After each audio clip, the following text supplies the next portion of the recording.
The Imprint Margaret Root Brown reading series is proud to announce a night with two renowned poets, Jennifer Chang, who won the William Carlos Williams Award, and Naomi Shihab Nye, National Book Award finalist and former U.S. Young People's Poet Laureate.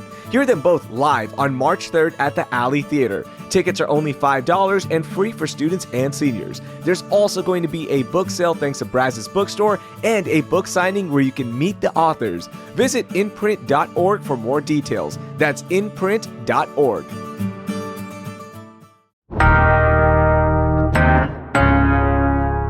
Today on CityCast Houston, it's Friday, so let's recap the biggest news of the week. It's Friday, February 21st. I'm Raheel Ramzanali, and here's what Houston's talking about. All right, I've got executive producer Laura Isensee with me, and I'm jumping right into this because this story, I couldn't believe it when I saw it, and it literally came out of nowhere. But according to the Houston Chronicle, the Houston Texans are exploring the idea of building a new stadium with what will be more than likely public funds. And everyone listening right now is like, wait, hold on. What do you mean they want to build a new stadium? They still have NRG Stadium, right? Yes, they do. I know. I was just going to say, Raheel, they have NRG Stadium. It feels like we just built that. I mean, I know I'm getting older, but they have a stadium. Why do they need a new stadium? Laura, I don't know. I'm so confused. So for those of you who don't know, I come from a sports radio background. I covered sports in Houston for almost 15 years, right? So I am in tune with this. I get it. I'm with you now. Wait, why are they asking for this new stadium? They are renegotiating a deal right now with the county for NRG Stadium. That's the stadium they currently play in. And look, the stadium does need some upgrades and all of that stuff, right? And they keep saying it. There's about $1.4 billion worth of upgrades that they need. But Laura, have you gone to a game there recently? I have not. You know me. I'm very selective about my sports.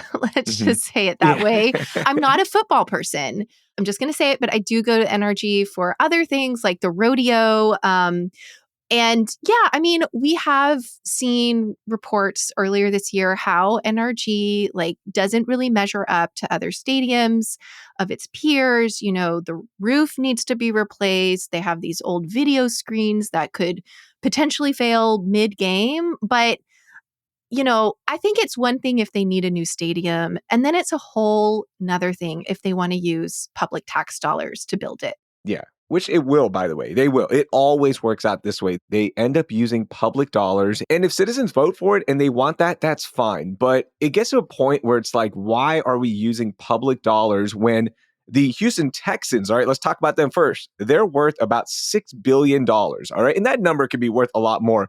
You're worth what somebody's going to pay, right? So if the Texans hit the open market, I think they will be worth a lot more. The McNair family, they're worth billions of dollars. Let's talk about the NFL, Laura. They're worth multi-billion. There's not even a price tag on the NFL. Why can't they pay for these maintenance fees? Why can't they pay for their own stadium? Why are public dollars always being used? And guess what? If the McNairs one day are like, hey, we don't like Houston, we're going to do what the Tennessee Titans did, aka the Houston Oilers, and we'll just leave because we didn't get our way. And you have an Astrodome just sitting there now. Right. Yeah, I have to admit, I am old enough that I remember when the Houston Oilers picked up and left Houston. I didn't understand it at the time that they were leaving because they didn't get a new stadium. But I also remember that the songs on the radio were Hit the Road, Jack. Yeah. We were so happy to get rid of them because A, they didn't really win, and B, they wanted us to cough up all this money for a stadium. And look, I know there's benefits to sports. I know it is a business. It can bring in the economy, but I'm really with you on this.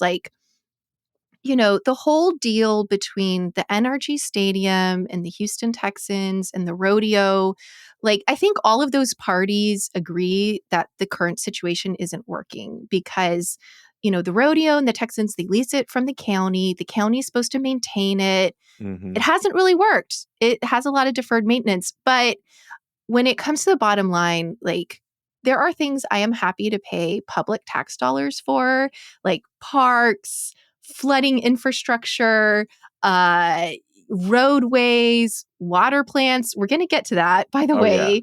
But like, just like you said, I mean, this is a billion-dollar business. Like, why do we need to pony up and pay the cash when, you know, when you look at it, the exclusive story that the Houston Chronicle had, like one reason why they want to potentially have a new stadium is because they want luxury VIP boxes. They Oh, want these premium features so that people can sit at the bar and watch the oh game. my gosh. I'm about to explode here, Laura. By the way, the Houston Chronicle, look, they had this story first. It almost feels like the Houston Texans were floating this out to get the public pulse. Like, hey, we're doing so great right now. Everyone loves us. Maybe they will be on board. No, the reactions were, by the way, like, do not do this. But going back to this, like, there's not enough luxury VIP suites or sports bars in there. You know what will attract people? Win a Super Bowl. You know what will attract people is be a good team like other teams out there. Like, who talks about Kansas City and their stadium? No one cares. You know why? Because they win championships. You know what they're not Mhm. talking about with Philadelphia? Hey, how's the stadium? Yeah. How is the VIP luxury suite? You know why? Because they're winning championships. Do that. I went to a game last year. I was so impressed with NRG Stadium. I didn't leave thinking that this is an old stadium. It was a good experience. They could work on parking. Parking Yeah. sucks, and the traffic, maybe spend some money on cops. But yeah, like it didn't feel like an old stadium. Like this is just embarrassing. And I want to add one more thing. Sorry. I have a Okay. lot of Okay. thoughts here that we haven't even talked about.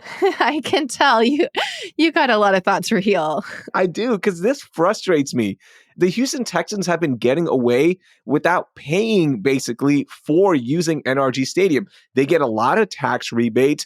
They don't pay for the maintenance like the Houston Astros do for Daikin Park or the Houston Rockets do for Toyota Center. Yeah. So they've been living rent free, getting all of these profits. And now they're like, hey, we want more. We want another Yeah. stadium because this one just feels kind of old. Yeah. What? Yeah. Yeah. Well, I mean, and to be like fair to them, the reason why they haven't been on the hook for maintenance is because that's the deal that was made Mm-hmm. when they built NRG Stadium. Because Yeah. from what I've read, like the county wasn't super happy with how the Astros maintained the Astrodome. So fast forward, the county said, oh, we'll maintain the new stadium, NRG Stadium. And it just hasn't been efficient. But there was And also panic there, Laura, because of the Oilers. There, the entire city, remember, was freaking out. Like, what if we lose them again? No, we have to get an NFL team here. We have to please the NFL. You're the only sport league we that have the matters. Yeah, Astros. We have the I know. Rockets. We have teams Like, that win championships. Like, oh, it's so yeah, frustrating. I really laughed when I saw some of the reactions, like you said, like win a Super Bowl and maybe we'll think about it. Hmm. Yeah, So, I mean, maybe the Texans will like read the room and see that I hope so. maybe this just isn't that popular. And Hmm. if you want to talk about money, I mean, let's talk about what really needs some public money. Yeah, what is it? That's water. I mean, Okay. Yeah, I mean, that makes sense. We need water. What's happening? it's not as sexy as the Super Bowl and NFL football, but there are a bunch of stories that came out this week from the Houston Public Works Department that there's this major water plant. It's called the East Water Purification Plant. And it was built way back in the 50s. It's 70 years old now. When it was built, Houston only had 500,000 residents. And Whoa. now it supplies water for like 2.2 million of us here in Houston. And the city basically took a bunch of reporters on tour to show them just how bad of a shape it's in. How bad is it? Well, from reading the reports, I mean, there's cracks in the sidewall, they have structural Oh issues, my and gosh. basically, the older it gets, the more risk there is of a water outage. So let's just balance this on the scale like professional football, water coming from the faucet. Like, Okay, but to be fair, tell me the numbers, right? Because right now yeah, with the Houston Texans, the renovations can range from like $1 billion to $2 billion. A new stadium, I don't know what the cost of a new stadium is. Let's just say it's $3 billion. Okay, how much is this going to cost? okay. Are you feeling broke yet? Because if I not, always feel this broke. this is going to make you feel broke. Um, just for the new water plant, $6 billion. Done. But Do it. that's not all. There's another $9 billion that Houston has to pay for. So the total is, let's do the math, 15 billion dollars, Okay. because the city is also on the hook to improve its wastewater systems. There's been this court battle in the background for several years where basically a federal judge declared that the city of Houston wasn't doing enough to invest in its sewer upgrades, in its wastewater. So Mm. there's this negotiated settlement. It's called a consent decree that basically Houston has to pay a lot more money to invest in its sewage system. I mean, it's Wow. kind of gross, but also extremely necessary, right? $15 billion. That is a lot of money, worth every penny, because 2.2 million people are benefiting from this service.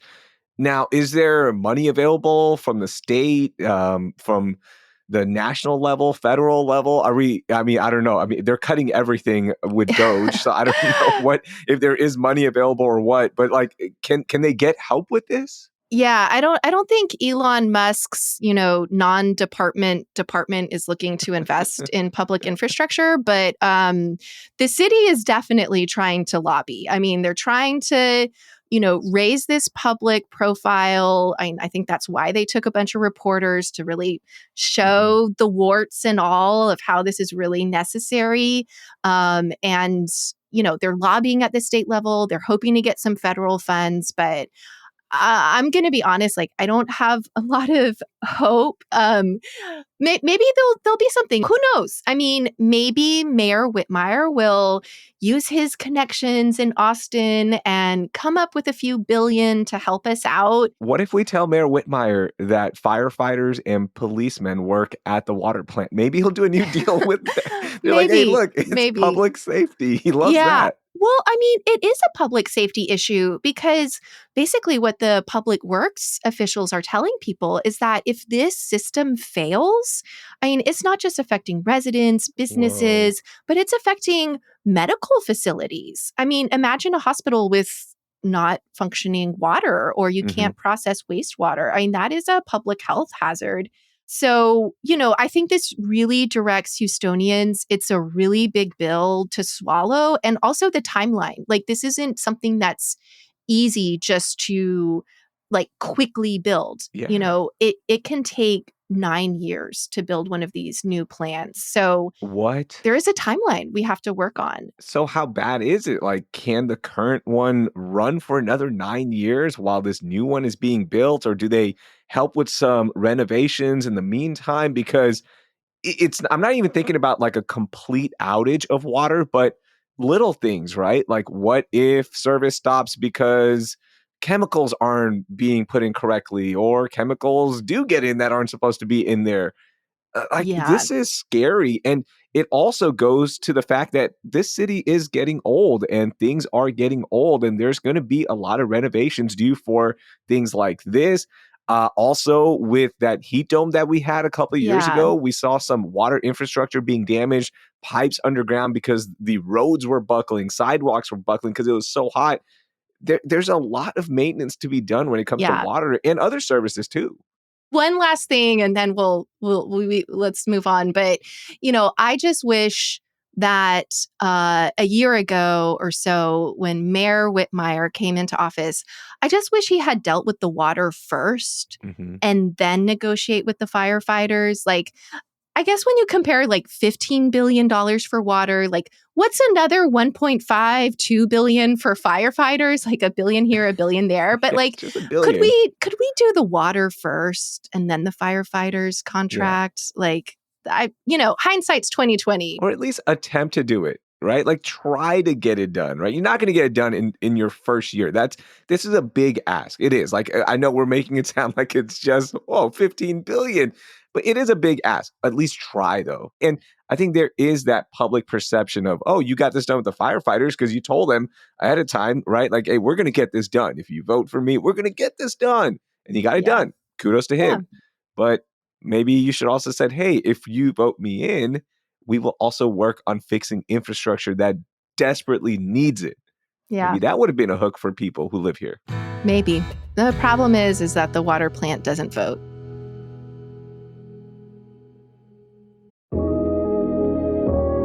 When I'm thinking about the weekend and what to do, there's one spot that's always on my list: downtown Houston. My oldest daughter loves going to downtown because there's this excitement that you only feel when you're in the center of the city with its parks and restaurants and theaters and so many events. Houston's original neighborhood, downtown, truly has something for everyone. I'm talking about meetups for pups and people, blanket bingo, free movies in the park, and don't forget amazing festivals. There's always something new, like their Black History Month celebration at Market Square Park and Galentine's Day at Trevelyan Park. It's time to experience Houston like never before by visiting or revisiting downtown Houston. Start planning your next adventure in downtown by heading to downtownhouston.org. Downtown Houston, get energized and revived. What sort of promises have you made to yourself this year? Maybe get in better shape or eat healthier, save more money, travel somewhere new.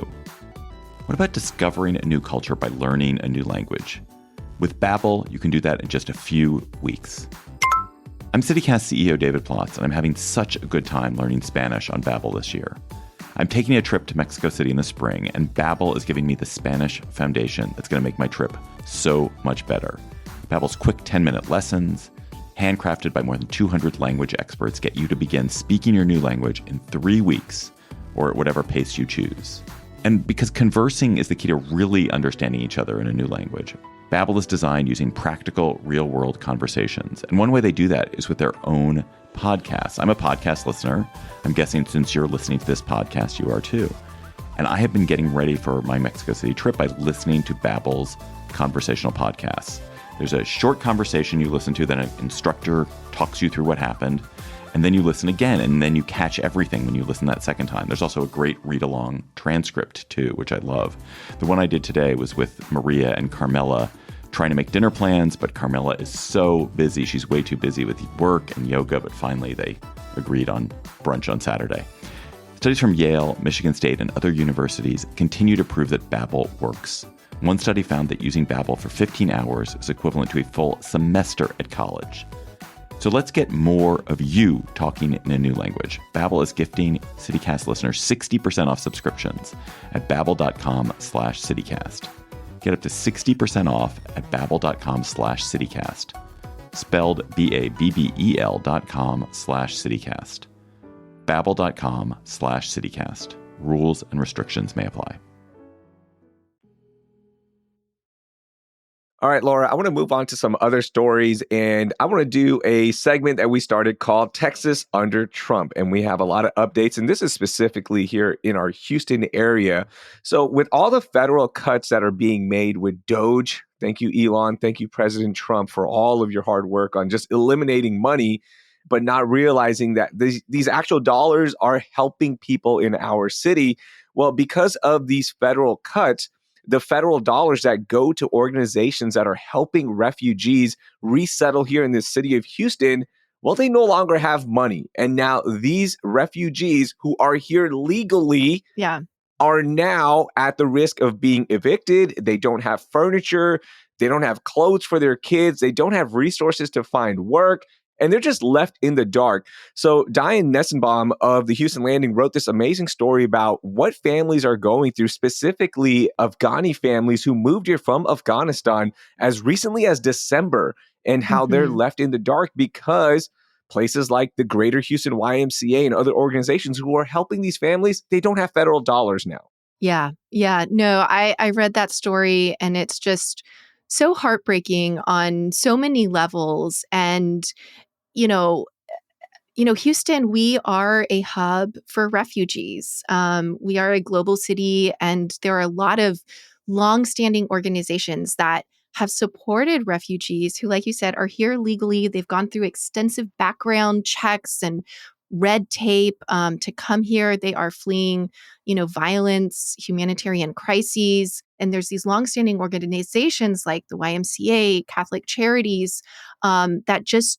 don't have the funds because President Trump paused the refugee resettlement program. And one thing that just was so heartbreaking from the Houston landing story is that several of these Afghani families, like, they were supporting the US military. Like, Yeah. they were drivers, pilots, like supporting American efforts in Afghanistan. And now that they're here, they're just completely on their own, and they don't know if they're going to get evicted, and they don't know what's going to happen to them. And it's just, you know, Hmm. it reminded me of this other story that also sheds light on the impact, the very real impact on Houstonians. This was a story by Elizabeth Troval, who's a senior reporter with Marketplace, but she's based here in Houston.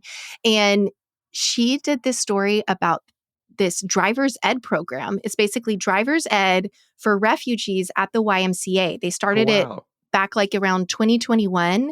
And over the years, they've helped refugees get their driver's license, learn about car insurance, how to install your Yeah. child car seats, all in their own language. And then what does that driver's license mean? I can tell you what that license actually means because when my family and I immigrated here in 1990, my dad was the only one driving. And then when my mom learned how to drive, it opened up a second revenue source for the family. It helped my dad as well because now he could work a little bit longer, bring more money in. My mom could work. My mom could actually take us to places, right? It just opens up so much for families, right? And Yeah. now this program is gone. Now, my mom didn't get it through this program, but I'm just explaining like what it means to have two drivers in the family in a city that is so car centric. Yeah, Elizabeth talked to an Afghani woman who got her driver's license, and it meant that instead of riding on the bus for 2 hours,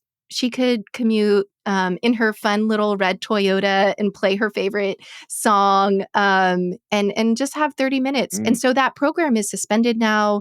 The driver's ed teachers are all on furloughed, and luckily, this woman that she talked to already has her license. But, I just think it impacts both these families, but then also our larger economy, if you want to yeah.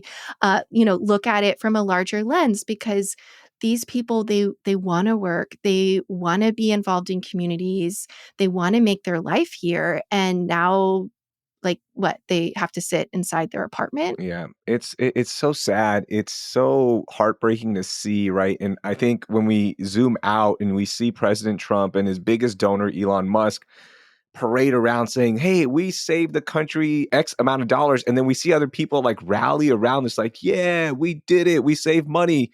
But some of these programs are helping people. There's actual Hmm. dollars being put to good use that are helping the Houston community, the Texas community at large, the United States, right? Like we have to remember this as a society that there are actual impacts when you just say, oh, this is $1 billion here. Okay, we'll just remove that. Yeah. Well, okay, but that money could be helping somebody.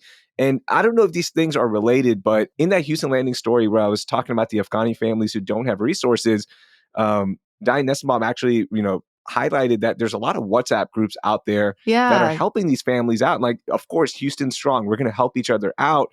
But in the last week or two, I'm part of a local one in my community, like helping people find things. And we've Hmm. been getting so many requests, right? From basic things like, hey, we need a car seat because Yeah. like we don't have a car seat. We can't afford it. To we just need clothes for our kids. Right. Yeah. And yes, it's nice to see the community rallying around with donations, with monetary donations. But if these programs were promised to people when they came here, let's follow through on our promise. That's like the most basic thing we can do. Yeah, yeah, dignity and respect. And kudos to you for helping out in the community and doing what you can. I know it just is so close to your heart. And thank you also for sharing about your mom and what that experience was like for Yeah, y'all. of course. Of course. It's important to remember like these decisions have impacts on people. But look, this is just another week of Texas under Trump, Yep. unfortunately or fortunately, however you feel. But these are the facts. Hey, Fidelity. How can I remember to invest every month? With the Fidelity app, you can choose a schedule and set up recurring investments in stocks and ETFs. Oh, that sounds easier than I thought. You got this. Yeah, I do. Now, where did I put my keys? You will find them where you left them. Investing involves risk, including risk of loss. Fidelity Brokerage Services, LLC, member NYSE, SIPC. Hey, I'm Ryan Reynolds. At Mint Mobile, we like to do the opposite of what Big Wireless does. They charge you a lot, we charge you a little. So naturally, when they announced they'd be raising their prices due to inflation, we decided to deflate our prices due to not hating you. That's right. We're cutting the price of Mint Unlimited from $30 a month to just $15 a month. Give it a try at mintmobile.com/switch. $45 upfront payment equivalent to $15 per month. New customers on first 3-month plan only. Taxes and fees extra. Speed slower above 40 gigabytes. See details. Okay, Laura, can we end on a high note? Can we end on something positive here? Yeah, That let's was do heavy. it. I need a moment of joy. You start this one off. Give me something happy here. Okay, I do have something, it's small, but small joys count. Yes. And that is that this weekend, we're going to go to a school fundraiser. It's a dinner and auction for my daughter's school. And I'm just really looking forward to being in community, supporting these kids' journey, and just, having a good time while supporting education. And on a really personal note, I already have my outfit picked out. Okay, what is it? You got to tell me. There's a reason you're saying you have your outfit picked out. So what is it? I have my outfit picked out because it's a fiesta theme. And I'm borrowing this skirt from my mom. And it's this Spanish flamenco skirt. It's black with these bright pink flowers. And a dear family friend who has since passed, she was a master seamstress and she made it for my mom. And so I'm just really happy to wear it and think of our family friend and those special memories. And my mom has had so much joy wearing it, dancing. And so I'm bringing all that spirit to this fundraiser. Oh, that's beautiful. That's going to be so much fun. I can't wait to see the pictures. That's going to be really cool. cool. Well, I'm not promising pictures, but my moment of joy is that next week, right here on CityCast Houston, it is rodeo week, Laura. We have some excellent episodes planned, and I'm so excited to share these episodes because the entire team, we've been working really hard on these. And the reason this is my moment of joy is that also when rodeo season arrives in the city of Houston, it's almost like we're turning the page, right? I know it's been a cold week, but with rodeo week, we're like, spring is almost here. We're going to be outside. We're going to be celebrating the biggest event that our city has. It's the only place where millions of us gather together and have so much fun and celebrate our culture. We talk about our history and we eat really wild foods. Yes. So to me, it's one of my favorite weeks on the podcast, but it's also one of my favorite events because it just unites the city and we get to celebrate. Yes, we get to celebrate it. And the rodeo is the most iconic Houston thing ever, according to us, CityCast Houston. Yes.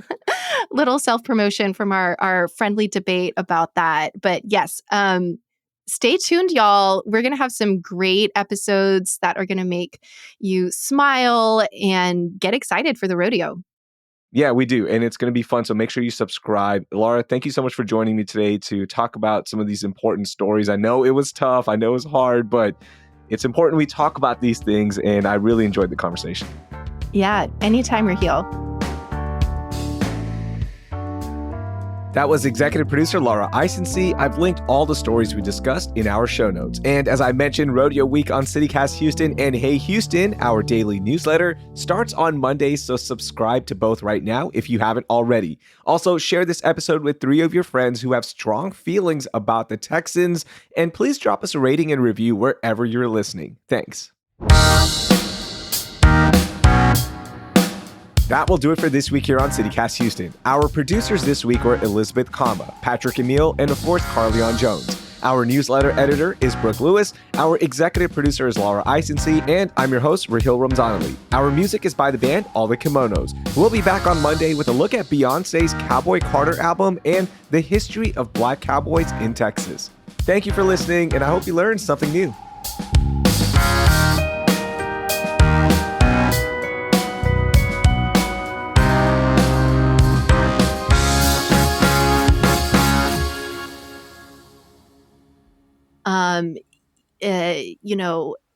Sorry, I'm kind of losing my train of thought.